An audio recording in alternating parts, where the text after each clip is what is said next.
Questo ciclo, questo seminario su archeobotanica e sulle diverse modalità che abbiamo, le diverse tematiche che abbiamo studiato, e oggi parlerò soprattutto sulle origini e la diffusione dell'agricoltura, focalizzandomi soprattutto nel Prossimo Oriente con l'inizio della domesticazione delle piante, e poi continuando verso l'Occidente europeo, dove spiegherò brevemente il progetto in cui stiamo lavorando in questi momenti. L'agricoltura, come tutti sapete, è un fenomeno di radicale importanza nella storia dell'umanità e che forma parte di un fenomeno molto più ampio che la neolitizzazione, che sicuramente conoscete molto meglio di me.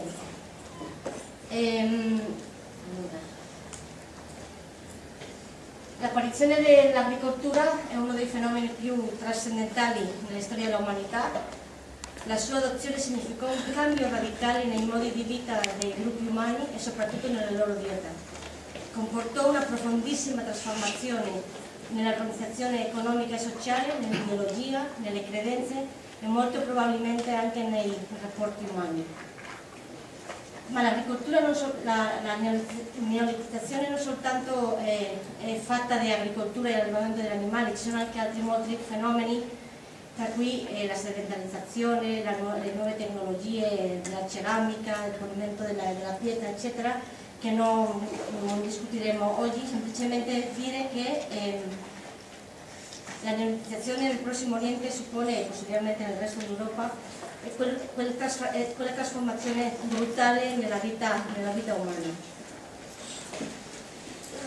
Quando noi parliamo della domesticazione delle piante, parliamo di un fenomeno che è un fenomeno genetico, che suppone il cambiamento della pianta, un cambiamento che soprattutto si verifica nel meccanismo di dispersione delle piante. Cosa voglio dire con il meccanismo di dispersione delle piante? Tutte le piante selvatiche, quando arrivano alla maturazione, si disperdono nell'ambiente in modo che i suoi semi possano continuare a riprodursi fino all'infinito naturalmente. Con la domesticazione questo meccanismo di riproduzione naturale si perde devido a questo cambiamento genetico. E praticamente le piante passano a dipendere dall'attività umana per poter sopravvivere e continuare la riproduzione. I cambiamenti più evidenti nelle piante sono due: uno a livello fisiologico, che è la perdita in italiano si chiama è difficilissimo da pronunciare, questa parola qua è la dormienza, in inglese la seed dormancy, che è un concetto fisiologico che significa che le piante naturalmente, quando davanti a situazioni di stress, per esempio di cambiamenti climatici, di temperature molto fredde, non so, di circostanze particolari, controllano naturalmente la capacità di germinazione. E questa capacità di germinazione fa sì che in situazioni di stress la pianta possa ritardare la riproduzione. Questa dormienza, questa capacità di rimanere in stato, diciamo, di stoppamento, di riposo naturale, si perde con la domesticazione. Ma forse il cambiamento più evidente morfologicamente è lo sviluppo di un rachide solido. Nelle piante selvatiche, quando la pianta arriva alla maturità, naturalmente la spiga si disarticola in diversi segmenti, che sono le spighette. Abbiamo parlato di questo nella prima lezione. Queste spighette sono quelle che contengono il chicco di cereale, e queste spighette naturalmente cadono al terreno, si seppelliscono naturalmente, l'anno dopo ricrescono. Questo è il meccanismo naturale di dispersione. Nelle piante domestiche questo non accade. Il rachide, cioè tutto lo scheletro dove si attaccano queste spighette, rimane completamente rigido e non si spezza, di maniera che le piante quando arrivano alla maturità, anche se stanno molto tempo nel campo, non cadono al terreno e necessitano della mano umana, dell'uomo, per poter essere raccolte e posteriormente seminate l'anno dopo. Ieri parlavamo un po' di come si manifestavano questi cambiamenti nella pianta. Vorrei spiegare la miglior maniera possibile le cose che noi archeobotanici vediamo quando ci troviamo con materiale che può essere stato già domesticato. Qua vedete la spiga di cereale, questo è uno selvatico con la sua spighetta, e vedete qua una serie di caratteristiche che vorrei elencare. Prima di tutto la spighetta è dotata di delle areste che sono estremamente dentate, che questo permette che quando la pianta cade alla terra, questi dentini che sono, vedete, sono tutti verso su, quando questo cade alla terra aiutano a che penetri profondamente e si seppellisca. Hanno anche un'altra caratteristica, queste involucro che sono le glume, la parola tecnica sono le glume, sono anche molto appuntite nelle varietà selvatiche, vedete che hanno una specie a forma di appuntite, di lancia, ecco. Tutti questi peli permettono anche che quando la spighetta cade si autoseppellisca. E la cosa più importante è che questa cicatrice che vedete qua, che sarebbe il punto di unione dell'altra, cioè, vedete come si inseriscono tutte queste spighette nella spiga. Il punto di inserzione di una con l'altra è proprio questo. Questa cicatrice qua, che sarebbe questa, è molto limpida, molto netta, non è frastagliata. E queste sono le tipiche caratteristiche dei cereali vestiti. Tutte queste caratteristiche fanno sì che quando la spighetta cade, la propria morfologia della spighetta fa che si autointerri nel sedimento e possa crescere l'anno dopo. Tutte queste caratteristiche del materiale domesticato si perdono un po'. Qua vedete una spiga di un cereale domestico, vedete una forma molto più arrotondata, le areste sono molto più leggere, non ci sono praticamente dentini che le permettano la funzione che avevano, non serve più perché queste piante qua sono già coltivate, sono già raccolte per l'uomo e quindi non hanno bisogno di avere queste caratteristiche che gli permettono di autoseppellirsi. Sono molto meno appuntite le glume, praticamente hanno pochissimi peli nel rachide, e la cosa più importante, che è quello che noi osserviamo archeologicamente, è che il punto di unione tra una spighetta e l'altra, quando si rompe, è molto frastagliato. Cioè la cicatrice che lascia una spighetta nel punto di unione della spighetta praticamente è una cicatrice molto frastagliata, e questa è una delle caratteristiche più importanti per il telefono.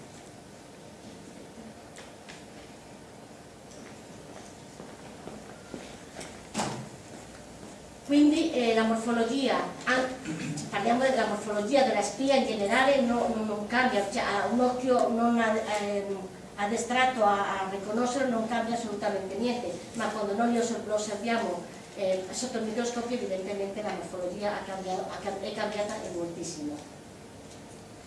Qua un dettaglio di come sarebbero queste cicatrici, vedete qua, ho segnalato qua la cicatrice, vedete adesso. È un cereale selvatico molto limpida, come qua, la vedete, molto molto chiara, e un cereale domestico molto più frastagliata, sarebbe la parola, non so se esiste un'altra, molto più irregolare, ecco, molto più irregolare. Quindi questi sono gli elementi basici per noi per poter dire che una pianta, un cereale è domestico o è selvatico.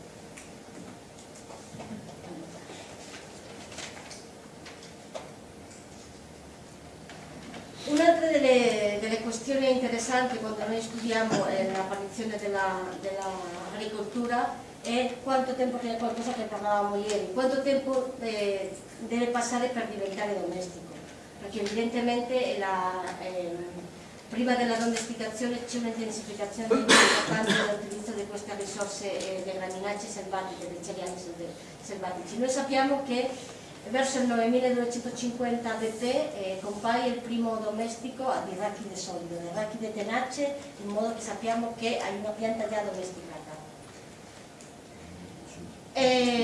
Si parla di un periodo che va tra 200 e 400 anni, dipendendo dagli autori, il tempo che si impiegherebbe che si producesse questa mutazione. Questa mutazione genetica, che eventualmente è una mutazione naturale, che non è provocata, compaiono mutanti nei campi che mantengono questo rachide solido, e sappiamo che effettivamente intorno al X secolo, al 1250, compaie questo primo domestico.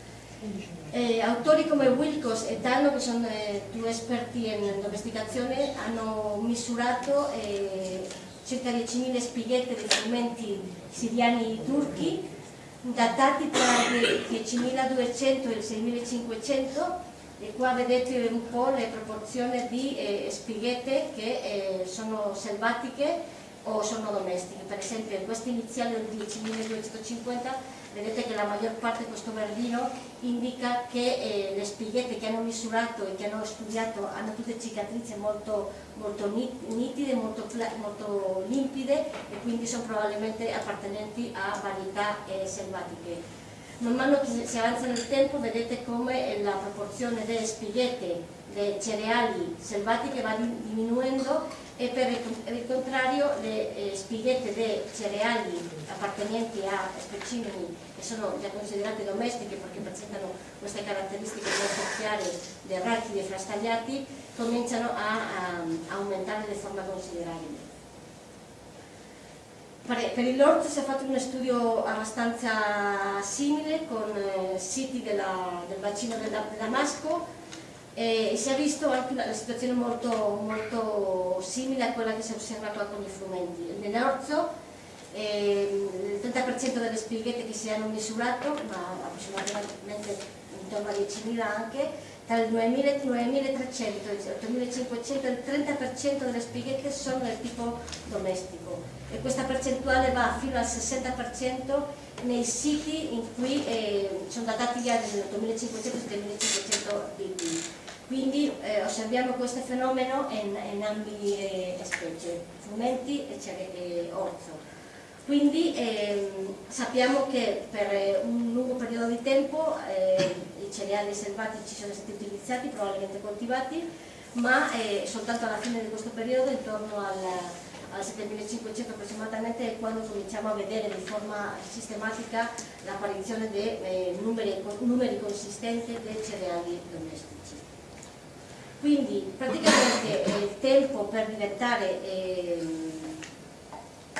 per passare da un rachide fragile a un rachide rigido è qualcosina in più di un millennio, anche se sperimentalmente si è visto che in 200-400 anni potrebbe accadere, ma i dati archeologici ci parlano che passerà più di un millennio finché i primi agricoltori sistematicamente utilizzano già mutanti domestici. Cosa accade veramente? Come succede questo processo di domesticazione? Perché evidentemente ho detto prima che i mutanti compaiono in forma naturali, non sono evidenti per le popolazioni, cioè le caratteristiche del rachide rigido sarebbero visibili alla popolazione, ma non qualcosa molto evidente, visto che erano pochi elementi nelle grandi masse di cereali selvatici.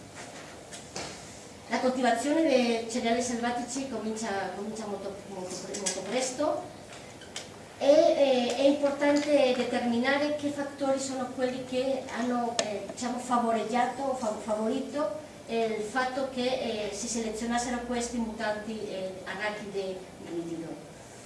Uno degli elementi importanti in questo fenomeno è quando si raccogliono questi cereali selvatici. Una volta che loro hanno cominciato a seminarli, quando li raccolgono? Perché evidentemente, essendo ancora cereali selvatici con questa modalità di dispersione che consiste nel spezzamento della spiga, se loro aspettavano che il cereale fosse maturo, molto probabilmente gran parte del raccolto sarebbe perso, perché sarebbe caduto per terra e loro avrebbero dovuto andare a raccogliere a campi dove naturalmente crescerebbero, e quindi questa caratteristica del rachide fragile non avrebbe favorito il passo all'agricoltura. È molto probabile che per evitare precisamente questo problema della caduta delle spighette loro raccogliessero questi primi cereali in un stato ancora un pochino immaturo, non verde ma leggermente immaturo, per evitare che si producesse lo spaccamento della spiga e la perdita di parte della raccolta.